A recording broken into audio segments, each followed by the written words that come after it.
kita punya malah ada burung yang banyak kita ni emang. Kata kena berat. Tengok. Berat ah. Kata punya tu kuah gasah apa kena usung je lah dah dah. Mana? Ya, tu. Ni. Ha. Apa? Apa kena usung?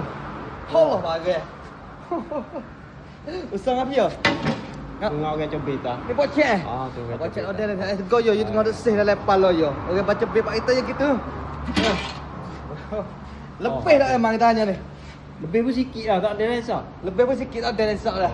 Ngeluak pula ah. Jadi kena tambah pula esok dah. Tapi kita pun esok hari dah lah pun. Tengok hari ni emang. Hari ni emang dekat emang. Yang kita goyang ni kita goyang ni. Oh, anu lapis susung ni. Susah. Jauh. Kalau sini memang. Patu nak tengok luar. Luak. Tak ada meja lah. Ada meja lah. Luar ada meja dah. Habis. Habis meja. Aku ni lah hari ni. Kita meja pukul aku dah kan. Oh. Alhamdulillah. Nanti kalau insya-Allah kalau waktu asal luar kita update pula video ke mana dah selepas ni mana dah. Okey. Assalamualaikum.